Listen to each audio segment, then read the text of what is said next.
Good morning, everybody. Wheels up. Welcome is done. Let's get to the substantive part of the conference. Now, my job today is to facilitate 4 hard-hitting, interrogative panel discussions. They were looking for someone who is plugged in to the digital zeitgeist, someone who understands the cutting edge between digital and media. I'm ready to go. Got my tablet with me. Got my special Google pen. Ladies and gentlemen, my name is Gareth Cliff, and it's very good to be with you today. Folks, thank you very much for that. Came up with that just before I walked on this morning. Folks, we're going to start off this morning, and we're going to set the scene for the rest of the day. And we're going to look back. We're also going to look forward. We're going to ask the question, what are the biggest challenges facing advertising, branding, marketing in the next 5 years? We have assembled an excellent panel for you. Let me introduce them to you. The Group Chief Executive Officer of FCB, please join me on the stage, Brett Marais.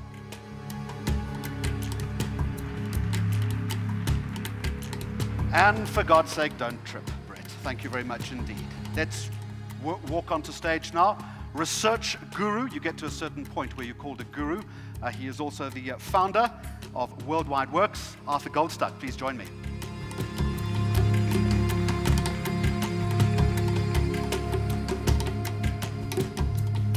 In his spare time, Arthur Goldstuck sells insurance. He'll be talking to you during the lunch break. Arthur, please have a seat.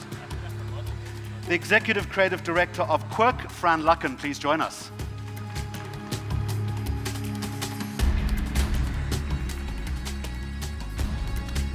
It's a long walk, Fran. Glad you didn't wear a shorter skirt today, otherwise you would have, I shouldn't have said that. Off you go there. The founder of Joe Public, ladies and gentlemen, Pepe Marais, please join us. Pepe, I'm glad you didn't wear a shorter skirt today. Please join us. Thank you very much. Thank you, Jim. And the founder and Chief Executive Officer of Gloo is Pete Case. Pete, welcome to you as well. You can take a seat over there. Folks, as we start this morning, and welcome to all of you, I just want to say this to all of you, that this is the toughest part of the conference. We essentially are the opening act. Don't worry about Saul and Jared. Don't worry about Musa Kalenge. He's just picking up the bill. We're it. What we say today sets the tone for the rest of the conference. People will reference what we said in this panel discussion. They will use it to springboard bigger ideas. I understand there is an enormous amount of social media activity here today. Pete Case, focus. Okay, all right? What you say, you will either be subjected to praise or abuse. So I hope all of you... How's that different from an average day at work? From your everyday life. Yes, so I hope exactly. all of you have brought your A game with you. Arthur Goldstuck, I want to start with you if I can. I'm going to suggest to you that you're sitting with 1, 2, 3, 4 of the smartest thinkers in brand communication, in advertising. I mean, look at Pepe Marais, for instance, award-winning. Brett Marais, he has so many awards, his wife has said to him, for God's sake, don't go to any more festivals. Fran Luckin, okay, she's made this seamless jump between traditional advertising as we know it and digital advertising. Pete Case, one of the founders of the digital revolution in South Africa. These are smart guys, but Arthur Goldstuck, I want to put this to you. Are they keeping pace with how the world is changing in this 2.4-second brand and news cycle? It changes on an hourly basis. Do you think they know what they're doing? Well, I brought some samples for sale today, but actually they make a very good case for that particular question. These are 4 phones that are transforming the market in South Africa right now. There's a Huawei Ascend Y220, there's a Vodafone Smart 4 Mini, there's an MTN Stepper, and there's an Alcatel Pixie. And these are all phones selling for between 400 and 600 Rand prepaid upfront. So without a contract, these are phones that are revolutionizing the local market because millions of people literally are buying phones at these prices. And these are going to become the consumption devices of choice. And when I talk about consumption, I'm talking about news, sports results, and the like. And these are the devices that could potentially kill off newspapers, for example. And that's this year's price, 450 to 600 Rand. Next year, that comes down to 350 to 450 Rand. If you extrapolate that to 5 years from now, you're talking about phones like these with the kind of capacity of these phones coming down to around 200 Rand. And then it's no longer feature phones, it's all smartphones. And the marketing is going to have to go onto these phones. So my question both to the audience and to marketing, and I have to say they are marketing geniuses, is this: have you ever actually held one of these in your hands? People in this audience who tend to be focused on the likes of the iPhone, the top of the range, Samsungs and Sonys, and so on. But these are the phones that are in fact transforming the market. I'm not going to demand that you tell me whether you've actually had them in your hands, but the question I would want to know is, are you prepared for this future 5 years from now where this becomes the consumption device of choice? Well, Arthur, let me suggest to you, first of all, as far as Brett Morris is concerned, he is so important in advertising that he has people who hold the phone for him. So that's not a real issue. But Brett Morris, it's an interesting question. Do you understand what Arthur is saying in terms of where the next wave is, and are you delivering solutions in order to keep up with that? Yeah, I mean, I think it is a very, very interesting challenge. For me, I have held the phones in my hand, as you saw. I think for us, it's not so much, the important question is not so much what kind of technology it is. Obviously, it's important that we understand it. But for us, it's how we can tell stories through technology. And I think there's maybe a bit of too much emphasis on the technology itself, rather than how we humanize the technology. And obviously, that requires an understanding of the phones and how they work and what they can and can't do. But for us as a group and as communicators, that's the most important thing, is how you can get to people and resonate with them rather than is it this kind of technology or this kind of technology. Pete Case, are we placing too much emphasis on Arthur Goldstuck's cheap handsets? Is Brett perhaps right? It's more about the humanization of it. And this word that we hear in this sphere all the time, this whole notion of storytelling. I mean, storytelling is obviously important. I think it is a multifaceted thing that we need to look at. I think one thing we do need to do, though, as a whole, as a group of marketers here, is we've got to just change the way that we're thinking about communicating on those devices. Because the majority of advertising that's done today is interruptive advertising. And the future is inclusive, storytelling, engaging, and that's really not going to be done with the same people and the same structures, both on an agency side as well as a brand side going forward. Pete Case, don't tell me and this audience that we need to change our thinking. We know that. Yeah. Tell me how we need to change our thinking. Well, for a start, I mean, everyone talks about data. I mean, data is obviously important. I think the power of data is going to suddenly make the marketer's position even more powerful. Something that I think is missed is that marketers are going to suddenly have all of the insights into what consumers like, what they breathe, what they think, what they want. So I think marketers of the future are going to start, hopefully very soon, are going to start actually working out what products and services brands should even be using. Currently, we get a product, we get told to market it. I think the future is us actually working together as a group with a brand and actually deciding what services and and products consumers even want. It's a good point, Fran. Luckin, are brands allowing you to do that? Are you jointly interpreting this deluge of data that Pete Case refers to? I think there's a lot of hype about big data, but not a lot of people are actually working to get to grips with it. I think it doesn't just deliver meaning to you from the page. I think there's a lot of work that has to be done to interpret that data. And I think we're still stuck in quite a lot of jargonistic thinking. So I'm very excited about the advent of phones like the MTN Stepper.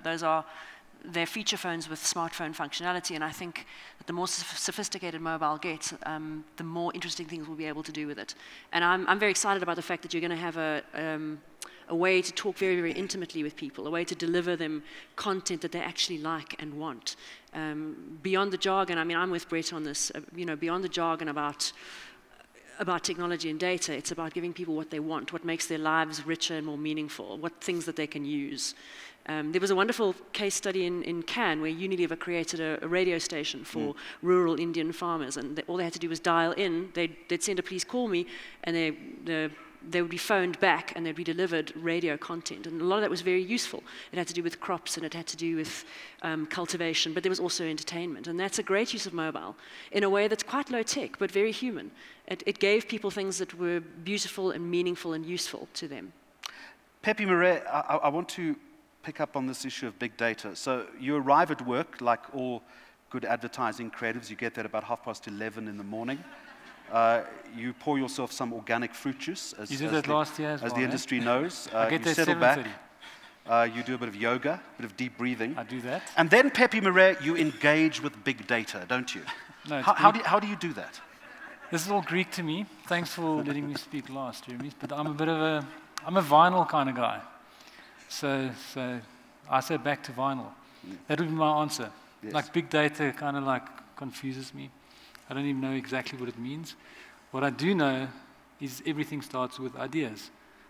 So I think we are going to, in the future, move back to vinyl. We're going to go back to what we actually do. Because once you actually spend 80% of your time on ideas and not on all this sort of conversations that we have in our jobs nowadays, then that will dictate how you actually use that idea on a platform like that phone. I think the phone and the tech come second. I think the idea comes first. I said it last year. I'm very consistent. I'm sticking to my guns. So there's your first tweet. It's at Pepe Marais, #StoneAge, I think is what you're looking for. It's amazing what you can do with rocks. There you've heard the response from leading creative and strategic thinkers in the brand communication space. Are you filled with optimism and excitement, or at this point would you like to go home? At this point, I want to turn off all my devices because I'm worried that I'm sitting with a bunch of cyber stalkers here, except for Pepe. Pepe still has to catch up with cyber. But the rest of the guys here are really stalkers, and they're stalking all of you and everyone out there. And when big data comes into its own, that's lots of data, Pepe, then it's going to become even worse because it means that not only will you be able to stalk your customers, but you'll tell them what they want before they know they want it, and that's going to freak them out, and they're going to decide they don't want it. So I think there's going to be a backlash against big data, and the whole idea of the current digital environment becoming more and more trackable is possibly going to not turn out to be the big boon for marketers that it may appear to be. But that's another way also of saying don't just rely on on big data, don't just rely on the trends. There's still a lot of traditional marketing strategy and creative strategy in particular that is going to have to draw in the consumer and not just targeting. I accept that, but there comes a point where this deluge of information has got to be processed, Arthur. It's got to be engaged with, it's got to be understood, it's got to be used and utilized by people who are delivering the advertising messages. To what extent, then, should they be doing that? How do you change Pepe's world from vinyl to digital? I think the real key to that is not to try to change his world, but to integrate his world into the coming world.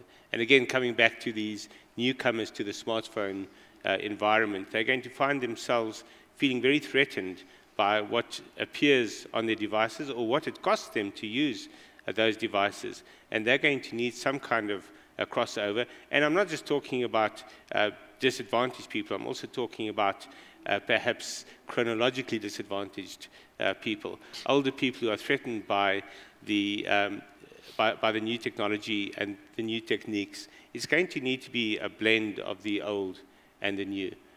So it's quite encouraging to have these sort of contrasts between Pete and Pepe. That sounds like a mariachi band, actually. And during the lunch break, they are very excited about playing for the audience, let me say that. We look forward to that. Okay. PKs, pick it up for us. That word blend I find quite interesting, that Arthur Goldstuck refers to. That blend between Pete. Okay. Yep. Question directed at you. Go for it. Then Pepe, then Fran, then Brett. Okay. Jeez, All happy with that? Prompt, okay. It's a pleasure. I just want to gives you a chance to think. I want you to respond to that, but that word blend, about bringing that vinyl age into the digital integration. I'm going to ignore blend, but I do want to build on Arthur's point. I think one of the things about data that we're missing is that we have all this data, but we're not actually doing a lot about it. So I'm being self-critical here, but there's a lot of brands probably in the room today, and a lot of agencies that, we have this data, but we're not actually talking back to our consumer in a personalized way. I mean, how many of you have received an SMS that's totally irrelevant to you? And I think that's going to be the kickback for me. That's what I see as the biggest challenge, is how swiftly can we move as organizations, collectively, all of us, vinyl and non-vinyl, to that point where we can actually communicate back to the audience before they start saying, well, hang on, I've given you all my data, you're still talking to me in the same way, and I'm off to another brand. So how should you be using that data? Well, we should be looking for insights out of it, because collecting data is just the one part of it. The other one is actually creating insights and segmentation paths, but that's a whole strategy in itself, and I think, unfortunately, organizations are too siloed. So while the consumer's sitting there not acting, doesn't see us in a silo, we're all siloed. So I think that'll be the biggest change that happens within our organizations, collectively, brands, agencies. We're all going to start working towards one common cause, because otherwise the consumers are going to walk away. They're going to walk away to alternatives because we're not speaking their language. We're not actually, they have the technology in their hand, they have the ability to receive personalized information, and we're just not going to be giving it to them. So the people that do that first are going to be the winners, in my view. Pepe, I know that you're being a little self-deprecating here, but it's a difficult challenge that to try and find that data, to find that whole data interface. Sorry, guys, I've just got a lot of noise in my ear. I'm just going to take that out if you don't mind. The challenge for you is to get that data and to actually find the insight. How do you do that? So I would go with Pete on that. Thanks, Pete. Nice one there. So that's what data is for. All I'm making the point is not completely in the sort of archaic old ages, but big idea for me has more weight than big data. So yes, maybe the insights found out of the big data, but to me, we must spend more time on finding the big idea that drives everything. And I think the way I'm experiencing our world... So what role does big data play in all of this then? Well, I'm picking up on that point. I think it's to find insight, or to find insight to tap into consumer behavior. Because we deal in emotional business, and I'm finding we're dealing too much in logic nowadays and too little in feeling. So all I'm saying, the only point I'm making, and what I'm aiming for in the next 10 years, is to stick to my guns in terms of finding emotional big ideas that then go onto whichever platform reaches the consumer. Because all we're talking about are platforms, and they're completely different things. So the phone is a platform. It's going to be interesting to see how you emotionally connect via phone. I know it's eating into print space, but I still believe your electronic mediums like television and radio has got massive roles to play. I think your 10-year time frame is quite interesting, Pepe. In 10 years, won't Joe Public have sold out to WPP at that point? So my partners are sitting here somewhere, but I would say we plan for the first quarter century, not for the first quarter. Fran, Luckin, this whole thing about the Pepe raise, it's also an interesting one. Is there too much logic now in your business, and has that impacted on finding the insight? And also developing it and coming up with a creative solution. I don't find there's very much logic at all, to be honest. I think the big data is bandied about as a catchphrase, and nobody really knows what to do with it. Advertising's always used insight, but there's very few people who can The point that Arthur's making is you have no choice but to engage with that big data now, because it's going to make your reach into the consumer a whole lot easier. I don't know if anybody's using it. I don't know. I mean, I just remember Harper Reid's talk last year where there was so much legwork. I mean, they used data. That was the key to their success, but there was so much legwork. I think the assumption is that the data is just going to yield itself, and that you're just going to, open the spreadsheet and there it will be in all its glory. I mean, I was struck when Harper Reid spoke about the amount of legwork they did, the amount of just sheer physical effort that was involved in mining that data and then using the insights and looking at people's social networks and using email to help to entice people to use their social networks. There was grunt work involved, and I think we have this idea that data is this magical thing. It's going to emerge magically from the spreadsheet. It'll rise from the sea like Venus in a clamshell. It's a disturbing image, I'm sorry. And because I have an image of you now in a clamshell, Jeremy, which is... And I can get you pictures. Thank you very much. Oh, I have some of those, don't worry. You do indeed. It's just there isn't an understanding of how much work you have to do to get something meaningful out of So out of what that you're saying, data. Fran, is it's too much hard work, we'll just stick to the way we used to do it. I'm not saying that. No, that's what you're suggesting, it is. Maybe I said that. You're just cross about the clamshell comment. You're getting back at me now, and it's unfair, I know. But I think that's the problem. I would love to see those insights interpreted. I think you'll get people who can read data, and I work with several of those at Quirk, and they're very good at taking the numbers and translating them into meaningful, rich insights. Because algorithms, they might be very efficient, but when I look at my Facebook timeline and it serves me ads that say, lose that unsightly belly fat and dating for over 40s, I have to go, you really don't get me, do you? And it's not that they're 100, they're not a million miles away, but it's just they really don't get me. And so I think that the numbers need to be humanized. They need to be interpreted and translated. Fran, Luckin, I speak for all of us when I say that you have a stomach like a washerboard. Oh, Pepe, Marais, you were going to say. No, a little thought pop up there. So I'm just thinking, so there's all this data, this Greek, and then obviously we all think it's very important, but we're still then basing our thinking on what happened in the past. So I kind of question, how original will that new thinking be if it's based in the past? Because in my experience, the more you kind of like base thinking on what's done in the past, the more safer it is, the less chance of it to make a real difference. So again, I'm saying it's a lot of logic, and we're spending a hell of a lot of time on logic in our world today, and hence we don't see a lot of magic and a lot of amazing stuff. Yeah. We see 1 in 1,000 nowadays. Yeah, we're not investing in it. So that's what I mean. I know I talked about change, but we're not investing in it. So yeah, I mean, maybe an agency's got 2 or 3 people looking at the data. To do mass personalization, which is going to be now or the next frontier of what we're talking about and where Arthur is, we don't have the skills. We're not invested in it. So if you look at any brand today and you look at the team that's working on their brand, I can't think of a brand, or many, that have got a team of very clever people, a big enough team working on insights that is actually giving good insights through the line. So, Pete, are you not investing in it because you can't find the skills, because it's too much hard work, as Fran is suggesting, or you simply don't know what to do with the data? I think it's none of those. I think we are investing in it, but I'm just saying we're not investing enough as a group. It's not about a single agency's issue. It's about a brand working together with all of its agencies to say, where the hell are we going to get these insights from? Well, we better be thinking pretty fast, and we better do it now, because it's going to take a long time to get there. We're already doing very sophisticated programmatic buying, very personalized delivery of information for progressive brands that we work with, but there aren't many doing it, and that's just the tip of the iceberg. We should be doing, we need to invest in it.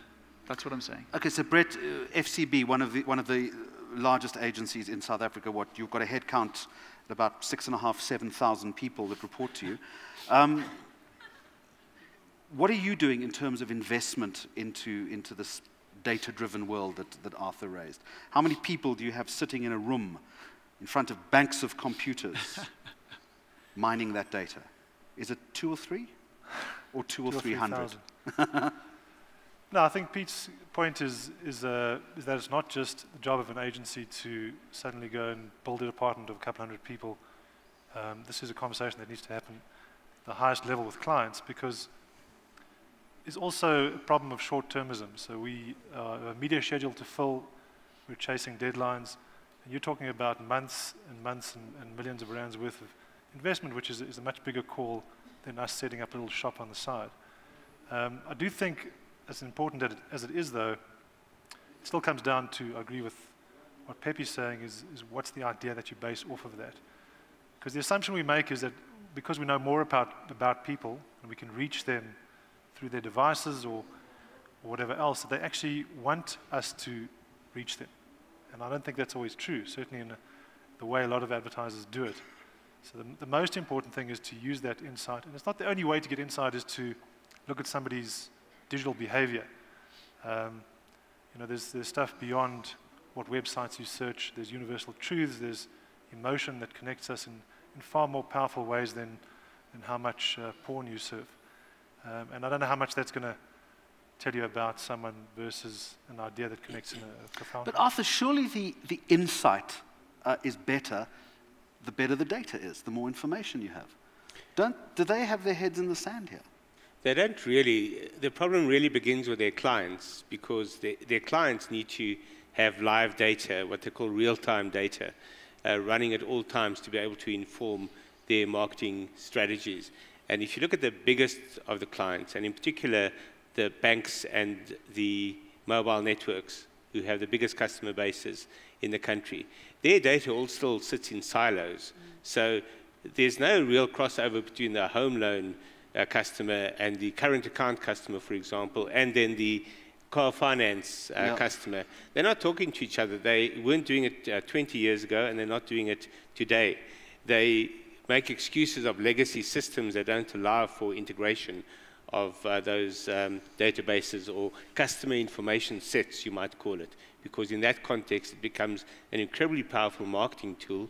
The holy grail for all of those organizations is cross-selling from one product to another, but they're incapable of doing it if they're relying only on the marketing and they're not integrating their own data. So without integration of their own data, you can't really expect the marketers to lead the way in integrating customer data that they have to collect from scratch through market research. So there's a tremendous responsibility of the big clients to understand better how they can support the marketing function. Pete, is that your experience, that you know, the marketers themselves are either unwilling or unable to unlock that data, which would make your job as a brand builder or an agency a whole lot easier? No, I think it's some of the issue. We've got some clients that definitely cross over their data, but there's a fundamental, complete step change that's required in terms of the organizational structure.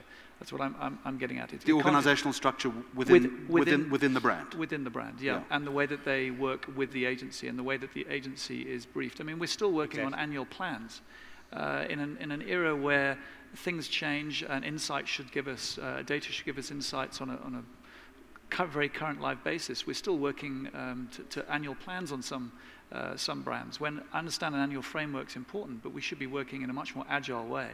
And yes, that requires a big investment, it requires a lot of people, but that's the future. And I think it's going to, for those brands that invest in it, they're going to make that step forward. So I think also we're talking a lot here about just advertising and communicating a message. And I think the other important thing is, what can we do as brands to give some kind of useful content, some useful engagement to our audience? At the moment, it's all about, well, what are we selling? I want to come back to the content development and the storytelling in just a moment. But Fran, let me say this to you. If there was a client that suddenly emerged out of the sea in a clamshell, Sure. and the client got on their knees, and they said, what do you want me to do in order to make your life easier and to unlock this data that would give you better insight and would give me better margin and a better competitive advantage? What would you tell that client? I think I mean, as I've said before, it's about, I mean, we deal with a lot of clients who don't really know what to do with their data, or they can't access it. And that's my question. What advice would you give them? What plea would you make to them in order to make your life easier, to unlock that data logjam?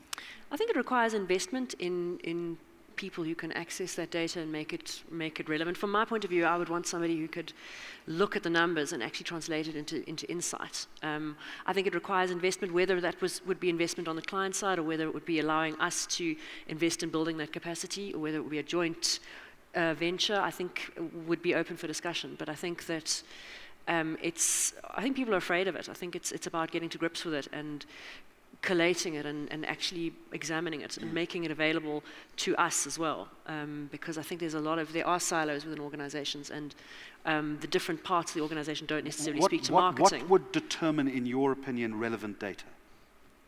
So I mean, for me it would be about, so when we run a campaign, it would be interesting to see what effect that campaign is having. The most intimate interactions that consumers have are with the digital interfaces. It would be interesting to see to be able to glean insights from there, to see, I mean, it's beyond just being able to see which parts of website people visit the most, but I think the whole area of content and content production is blundering around in the dark, I think, a lot at the moment. What passes for content production is often just creating a Facebook kind of post and then asking people to engage with it. So like if you also like cats kind of thing. I find that very frustrating, and I feel like there could be much more meaningful interactions.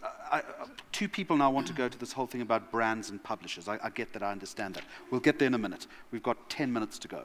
Arthur, what is your understanding of relevant data then? What should that data be in order to make their lives easier? I think relevant data has to bring the needs of the client into alignment with the needs of the customer. It's a very simple proposition, but in fact very complex in its execution. Such as what? What sort of needs? So, for example, let's go back to the smartphone environment. The big challenge facing the new smartphone user is the lack of affordability of data. So they'll have a smartphone that they can't afford to use to its fullest. And then you have a client who wants to market to them on that device. They want content-rich messages, emotional messages that tend to require rich media to deliver them. And there's a fundamental disconnect just in terms of the technology that's being used by the marketer and that's being consumed by, or attempted to be consumed by, the client on the other hand. But then it goes down to what products they're trying to sell as well. If there's that kind of technology disconnect or interface disconnect between the two, then there's probably going to be a product disconnect as well in the medium term until they resolve these kind of issues. The wrong products being marketed to the right audience, the right audiences, the right products being marketed to the wrong audiences. Brett Morris, I think it was Pete Case who said a moment or two ago that a lot of this is going to cost a lot of money. What work have you done with your clients to convince them that they need to liberate the necessary budget in order to make this insight gathering exercise easier for you? I mean, I'm not sure we do it enough, to be honest. I think the intent is there, the desire is there. We have, in principle, the idea that we'll spend the whole thing of 70-20-10. 70% of the stuff is going to get the job done, pay the rent. 20% is kind of pushing new boundaries, and 10% is new and innovative. I think that's very easy to say. It's much more difficult to actually do. Is that the right formula these days, or is that formula changing? It's a formula. I don't know if it's the right one. Should it change? Possibly, and possibly the idea is to first get that right, and then we can shift the 10% into 20 and 30, and maybe to a point we'll get to a space where we're doing more than 50% of that stuff is ongoing, innovative stuff. But, I mean, that's a very far cry from where we are. I think the first job is to get the brilliant basics right, and I'm not sure we're even doing that yet. Pete, respond to that formula, that 70-20-10. I think that was what you said. Is that the right formula, or how do you migrate that 10 up the value chain? I have no idea. It's a formula you hear often used and often applied. It's a simple formula. What are you saying? It's a lot of bollocks. It is a bollocks. I mean, the reality is that people like to stick to formulas that already currently exist. So it's one that brands feel comfortable with because the majority of your work you're doing the everyday. But I don't think that's the answer to the issue. The reality is we've all got to work harder, and we've all got to actually step out of the silos. And that's how we're actually going to kind of progress this conversation. Because to Arthur's point, data really starts right at the beginning, which is what is the brand's story? What is the brand essence? Then what is the consumer looking for? And it's the tie-in with those things that is the beginning of working out what data you even want to look for. And I think we look far too much on a campaign basis at that. And yes, there are very individual insights around what machines someone's got in their hand, what times of day are they looking, and all those things. But really there's a much bigger issue around data, which is gathering data which allows brands to connect with ideas as a brand story with what the consumer is actually looking for in their lifestyle. And that's a bigger issue that I don't think many brands and agencies have got to yet. Pepe, you want to respond to that? Yeah, the whole conversation sits kind of like uneasy. I'm kind of sitting here listening to the conversation. I'm going, it's almost like doing big data on all our different clients as Joe Public, then finding out what they want, and then me behaving in a different way to suit each of what they want. I mean, I don't think I'll connect like that to my clients. The way I connect to my clients is find out who I am, behave in the way I behave, and then naturally connect because I'm authentic. So I think the big data thing is like, obviously important. It's like a big thing here. But I think there should be... Thanks for that, Pepe. Otherwise, you would have pulled the rug from this entire conference. We could all go home. No, there's a bigger thing for the conference. There's that. a much bigger thing with the conference, Jeremy. It's about this thing about doing good. So I'm saying you should do big data on the organization first, on the brand first. Find out what the brand stands for. Find out what's the purpose of the brand in this world. What is the reason for being? Not making money. What do we serve our clients with? You find that, and you'll naturally attract the market. So I just think that's the right way to intuitively, because people connect when you're authentic. So I think that's the first step, and then once you've done that, and you know what you stand for as a brand, we will do fantastic communication. It will authentically connect. But I think do that first, and then we'll get to the bigger data thereafter. It's a slightly contrary. Sorry. Okay, Fran, then. I mean, it's interesting, and it brings to mind what Henry Ford said, that if he had asked people what they wanted, they would have asked for a faster horse. It's a slightly contrarian point of view, but it's worth bearing in mind. And perhaps it's a divergent truth, that there is no way to get to one bottom line answer, but that we have to hold those things in tension. We have to think about data and what it means, but we also sometimes have to rely on gut feel and to think ahead of the curve. Yeah, I just wanted to respond to Pete's comment about the formula being bollocks. I'm not sure that it is. I'll tell you why. I think, and you can make it 15, 10, whatever you want to do. You can tell I'm bad at maths. I think Which is why you're in advertising. Yeah. Correct.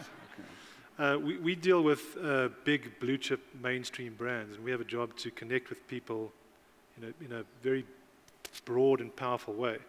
And I don't think, first of all, I think it's naive to think that we can change that overnight, to shift that there's big mainstream media out there that we can suddenly start pulling communication out of. If you do that stuff right, it can be incredibly powerful and inspiring and effective.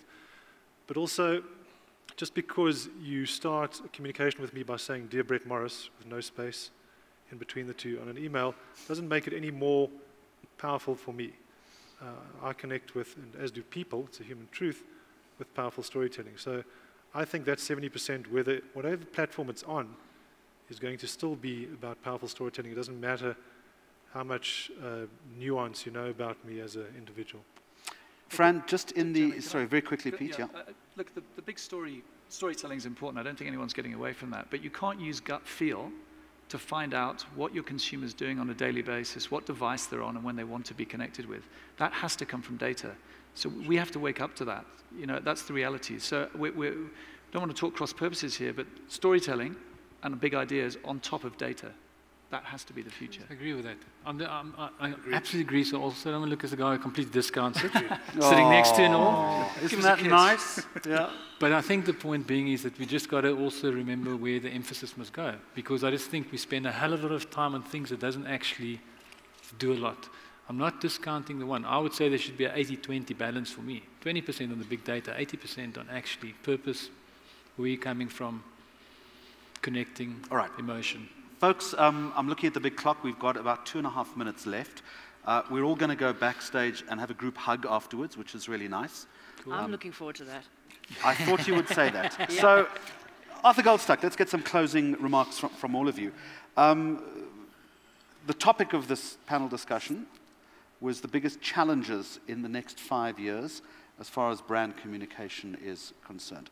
Sum it up for us. What's the single biggest challenge, do you think? I think there are two try to single keep it to 140 characters so it helps them. Challenge one is budget to achieve these grand visions. Challenge two is integrating all this, and I won't call it big data, I'll call it lots of information, because that's what big data is. An unprecedented amount of information that has to be integrated, not just between the silos in organizations, but with marketing campaigns and with the results of those marketing campaigns. Brett Morris. Yeah, I agree 100%. I think Pete's made the point. It's about finding the insights, the right insights, and then communicating them in the most powerful way. And that, for me, is the big challenge. It's not kind of necessarily the alchemy of integration. It's just the alchemy of ideas and execution, which I think we often get wrong. Fran? Yeah, I think that we're looking at a kind of divergent truth, not a convergent one, that you have to hold these things in tension, that there are numbers, that there's data, but that there's also the human factor, and it's about taking the numbers and giving them a human, translating them into things that people love and want to engage with. There's a heart truth and a head truth here, and we have to work with the two of them, hold them in tension, and try and create something meaningful out of them.